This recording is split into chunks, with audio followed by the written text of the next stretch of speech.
Good bye, you are most welcome in online classes, you are with Shyam Sundar sir. Dear students, today we shall study conditional sentence in translation. Conditional sentence के हम पहला rules पढ़ेंगे students. Conditional sentence में हमेशा शर्त होती है, यदि दोनों सेंटेंसेस के अंत में गा, गी, गे आदि इस तरह के शब्द आए तो इनको निम्न प्रकार हम ट्रांसलेट करेंगे। जैसे पहला सेंटेंस हमारा बनेगा प्रेजेंट इंडेफिनिट में, और जो दूसरा हमारा सेकंड सेंटेंस है वो बनेगा हमारा फ्यूचर इंडेफिनिट में बनेगा। और इसी प्रकार यदि या अगर के लिए हम इफ का प्रयोग करेंगे तथा तो या तब आए जब सेंटेंस में, तो इसके लिए हम कॉमा का प्रयोग करेंगे, है ना। इस तरह से देखेंगे किस तरह से होगा हमारा सेंटेंस। यदि तुम मंदिर जाओगे तो मैं मस्जिद जाऊंगा, ये हमारा फर्स्ट सेंटेंस है। तुम मंदिर जाओगे, इसे हम बनाएंगे प्रेजेंट इंडेफिनिट बनाएंगे। और जो हमारा अगला सेंटेंस है मैं मस्जिद जाऊंगा, इसे हम बनाएंगे फ्यूचर इंडेफिनिट बनाएंगे। तो इसी प्रकार इसको हम ट्रांसलेट करते हैं, देखें। और यदि के लिए हम इफ लगाएंगे, जैसे if you go to temple, ये हमारा प्रेजेंट इंडेफिनिट बन गया। इसके बाद तो आया तो इसके लिए हम कॉमा लगाएंगे, इसको हम फ्यूचर इंडेफिनिट बनाएंगे, आई शैल गो टू मॉस्क। इसी प्रकार हम और रूल्स भी अभी इसके आगे एग्जाम्पल से देखते हैं। ठीक, ये दूसरा उदाहरण देखेंगे, यदि सुधा नाचेगी तो मैं गाऊंगा। तो इसको बनाएंगे, यदि के लिए आएगा हमारा इफ सुधा, और ये हमारा प्रेजेंट इंडेफिनिट बनना है तो क्या आएगा, if Sudha dances, if Sudha dances. और तो के लिए क्या लगा देंगे, कॉमा, मैं गाऊंगा। ये वाला हमारा बनना है फ्यूचर इंडेफिनिट में। तो फ्यूचर इंडेफिनिट में क्या आएगा, आई शैल सिंग। इसी प्रकार अगला देखेंगे, यदि आज वर्षा नहीं होगी। देखिए हमारा निगेटिव में आ रहा है और प्रेजेंट इंडेफिनिट बनना, तो क्या आएगा इसमें, आएगा if it does not rain today. और इसके बाद हमारा काम आएगा, वह स्कूल जाएगा, तो he will go to school. और स्टूडेंट्स ये हमारा चौथा सेंटेंस है, यदि वह आगरा जाएगा तो ताजमहल देखेगा। अब इस सेंटेंस आपको बनाना है, लेकिन आप सोचेंगे कि दूसरे सेंटेंस में हमारा सब्जेक्ट नहीं है। ऐसे सेंटेंस में जो हमारा सब्जेक्ट होता है हम आगे वाले सेंटेंस में सब्जेक्ट ले लेते हैं। तो ये आप लोग बनाएंगे और कमेंट करके करेंगे कि आपने क्या बनाया। हम देखें, कल कुछ लोगों ने कमेंट करके कुछ सेंटेंस में इम्परेटिव में बताया भी था कि किस तरह से जो हमने दिए थे होमवर्क के तौर पर, या इस तरह से कमेंट करने को किया तो सही बनाए थे। आज इसको आप लोग बनाइए, कमेंट करके बताइए आपको समझ में आया या नहीं। और रूल नंबर हमारा जो सेकंड है, यदि सेंटेंस शर्त सूचक हो और इससे ऐसी शर्त का बोध होता है जिसकी पूर्ति की संभावना प्रायः नहीं है, तथा इस वाक्य के अंत में होऊं या जाऊं आदि इस तरह के शब्द आते हैं, तो इसे निम्न प्रकार बनाएंगे। पहला हमारा है, देखें पॉइंट है, फर्स्ट सेंटेंस में सब्जेक्ट प्लस वर लगाएंगे। स्टूडेंट सब्जेक्ट के साथ इसमें वर आएगा, चाहे हमारा सिंगुलर सब्जेक्ट हो और चाहे हमारा प्लूरल सब्जेक्ट हो। और सेकंड सेंटेंस में subject plus would plus first form of verb लगाते हैं। यदि अगर के लिए कॉमा का प्रयोग करते हैं। इसी प्रकार हमारे एक एग्जाम्पल है, इसको देखेंगे, यदि मैं राजा हूं तो मैं तुम्हें अपनी रानी बनाऊं। देखिए यदि के लिए हम इफ लगाएंगे, मैं राजा हूं यानी कर्ता सब्जेक्ट प्लस इसके बाद वर आ जाएगा, है ना, राजा की आपकी किंग आ जाएगा। तो तब के लिए आप कॉमा का प्रयोग करेंगे, है ना। और सेकंड सेंटेंस जो हमारा है इसमें आएगा हमारा subject plus would plus first form of verb आएगी हमारी। इसको देखो बना के देखते हैं कैसे बनेगा। देखें, if I were a king, इसके बाद कॉमा लगाएंगे, मैं तुम्हें अपनी रानी बनाऊं, तो आएगा I would make you my queen. Students के सेंटेंस हमारा ऐसा बनेगा। हम दूसरा एग्जाम्पल भी देखते हैं। कैसे बनेगा? दूसरे लिखो नहीं होते तो समझ। दूसरा हमारा एग्जाम्पल है, यदि मैं चिड़िया हूं तो आकाश में उड़ जाऊं। देखिए इसको बनाएंगे, इफ है आई वर आ वर्ड, इसके बाद कॉमा लगाएंगे। देखिए यहाँ सब्जेक्ट नहीं मिल रहा है तो आकाश में उड़ जाऊं, इसका हमें सब्जेक्ट आगे वाली सेंटेंस ही लेना पड़ेगा। आगे हमारा सब्जेक्ट क्या लिखा हुआ है इसमें? मैं लिखा हुआ, तो इसको हम सब्जेक्ट में लेंगे। If I were a word I would fly in the sky. इस तरह से बनेगा स्टूडेंट्स। इसके बाद हम देखते हैं rule number 3,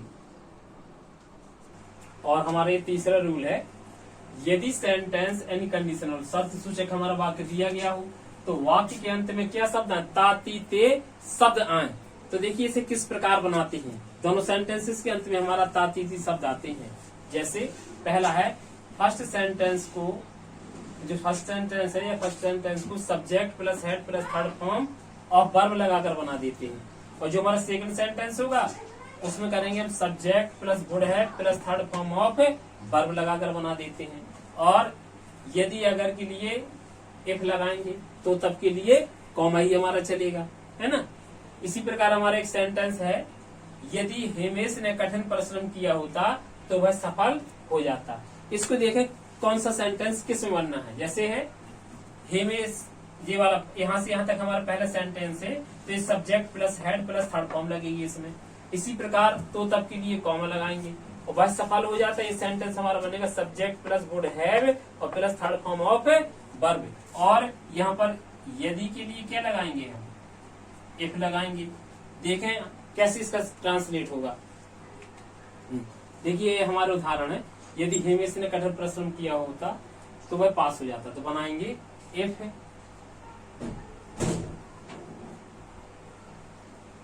Hemesh had worked hard, इसके बाद तो तब के लिए हम कॉमा लगा देंगे। He would have succeeded। इस तरह हमारा सेंटेंस बनेगा। इसी प्रकार एक सेंटेंस और लिखा हुआ हमारा, यदि तुम पुस्तक लिखते तो मैं तुम्हें रुपए देता। इसी प्रकार इसका आप चिंतन करें, सोचें क्या बनेगा। If you had written the book, इसके बाद तो तब की क्या लगाएंगे हम? कॉमा। मैं तुम्हें रुपए देता तो क्या आएगा? आई would have given you rupees। इस तरह से बनेगा सेंटेंस। इसके बाद हम देखेंगे नेक्स्ट रूल्स को, और हमारा ये चौथा रूल देखेंगे। हमारा 4 रूल क्या है, यदि सेंटेंस कंडीशनल हो तथा पीछे का सेंटेंस इंपरेटिव यानी आज्ञा सूचक वाक्य में दिया गया हो तो इसे निम्न प्रकार बनाएंगे। यानी सबसे पहले पीछे वाला सेंटेंस हम आगे बनाएंगे, किसमें? इंपरेटिव सेंटेंस में बना देंगे। और जो आगे वाला सेंटेंस है वो हम सबसे पीछे प्रेजेंट इंडेफिनिट बना देंगे। और यदि या अगर के लिए अभी तक हम इफ लगाते थे, मगर इसमें इफ नहीं लगना है, इसमें लगना है इन केस। वो भी सेंटेंस के मध्य में लगेगा, शुरुआत में नहीं लगेगा इन केस। देखिए सेंटेंस हमारा कैसे बनेगा। देखिए सबसे पहले पीछे के सेंटेंस बनाएंगे हम, जैसे छाता ले लेना, इंपरेटिव सेंटेंस। तो क्या बनेगा इसका? Take an umbrella. यहां से बना टेक एन अम्ब्रेला। इसके बाद हम तो तब का इसमें प्रयोग नहीं करते, कॉमा का प्रयोग नहीं करेंगे इसमें। सीधे हम यदि के लिए इन केस यहां पर लगेगा हमारा सेंटेंस के मध्य में। तो यहां आएगा इन केस और इसके बाद हमारा आगे वाला सेंटेंस वर्षा हो तो इसको हम प्रेजेंट इंडेफिनिट बना देंगे। इफ इट रेन्स, क्या करेंगे, इफ इट रेन्स।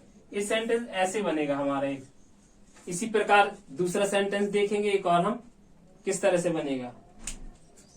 इसी प्रकार हमारा देखें दूसरा एग्जाम्पल क्या है, यदि तुम बीमार पड़ जाओ तो दवा ले लेना। ये सेंटेंस हमारा कहां से बनेगा, पीछे से बनेगा, क्योंकि ये हमारा इम्परेटिव सेंटेंस है ये वाला। तो यहां से बनाना शुरू करेंगे, दवा ले लेना। इसके बाद हम बनाएंगे ये वाला सेंटेंस पीछे, तो दवा ले लेना, है ना। तो क्या आएगा, टेक द मेडिसिन।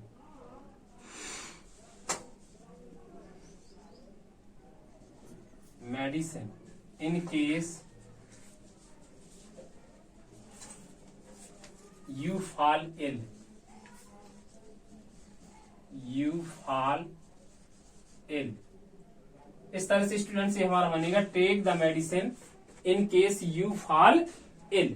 इसमें देखिए हमने इन केस का प्रयोग किया है यदि के लिए। शुरू में हम इफ नहीं लगाएंगे, इन केस का यूज करेंगे। नेक्स्ट रूल देखें किस तरह से बनेंगे। देखें हमारा रूल नंबर 5 है, यदि सेंटेंस में जब तक नहीं दिया गया हो तो इसके लिए अनलेस का प्रयोग करेंगे। इस जिस वाक्य में अनलेस का प्रयोग करते हैं उसमें नॉट का प्रयोग नहीं करते हैं, क्योंकि अनलेस का अर्थ क्या होता है, स्वयं निगेटिव होता। तो स्टूडेंट्स जब हम अनलेस का प्रयोग करेंगे तो जिस सेंटेंस अर्थात ये तो पहले ही होता है सेंटेंस की, तो जो फर्स्ट सेंटेंस होगा तो उसमें नॉट का प्रयोग नहीं करेंगे, क्योंकि अनलेस का अर्थ स्वयं क्या होता है, निगेटिव होता है। और जब स्वयं नेगेटिव तो उसमें नॉट की आवश्यकता ही नहीं है यूज होने की, है ना। इस तरह से बनाएंगे। और जो दूसरा सेंटेंस है उस तरह से हमारा बनेगा subject plus can plus first form of verb का प्रयोग करते हैं, और सेंटेंस के मध्य में कॉमा का प्रयोग होगा। देखिए कैसे सेंटेंस हमारा बनेगा, ठीक है। इसका जब तक के लिए सीधे लगा देंगे अनलेस वह कठिन परिश्रम नहीं करेगा,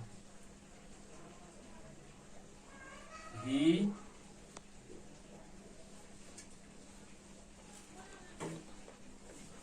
works hard।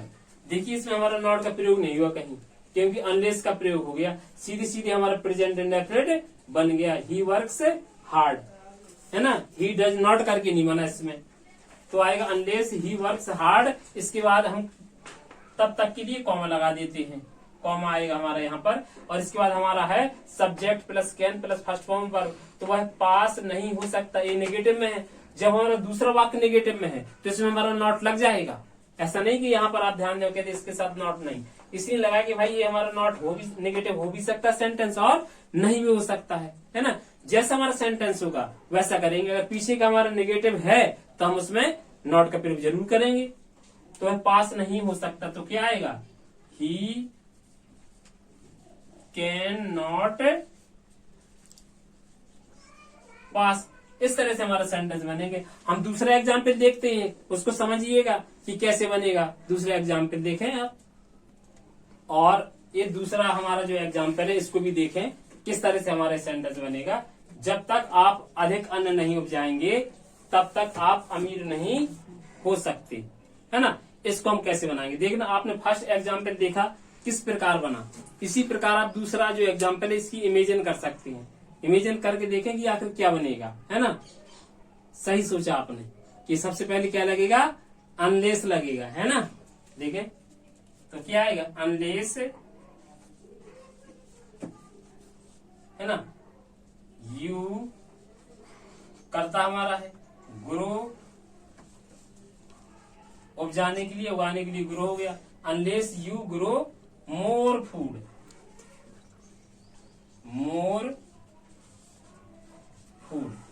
इसके बाद कॉमा लगा देंगे। अब हमारा सेंटेंस दूसरा सेंटेंस में चले जाएंगे वाक्य के हम, है ना। किस तरह से बनेंगे देखें। तो इसमें सब्जेक्ट प्लस कैन है, तो इसी प्रकार इसमें आएगा आप यू कैन नॉट, इसमें बी आएगा हमारा वर्ब के तौर पे। You can not be rich, you can not be rich. तो स्टूडेंट्स ये सेंटेंस हमारा कंप्लीट हो गया। बना क्या? Unless you grow more food you can not be rich. इस तरह से हमारे सेंटेंस बनेंगे। स्टूडेंट्स आज हमने इस तरह से कंडीशनल सेंटेंस का ये चैप्टर पढ़ा और आई होप कि आपको ये चैप्टर पसंद आया होगा। और अगर आपको ये चैप्टर पसंद आए तो आपको लगे कि वास्तव में अच्छा हमें बताया गया है, तब आप हमारे यानी चैनल को सब्सक्राइब करें, लाइक करें और कमेंट करके हमें बताएं कि आपको कौन सा चैप्टर चाहिए। कोई भी XYZ यानी हाई स्कूल से लेकर के यानी आपको पोस्ट ग्रेजुएशन तक का कोई भी चैप्टर इंग्लिश में चाहिए, उसका हम वीडियो बना करके आपको देंगे। थैंक्स।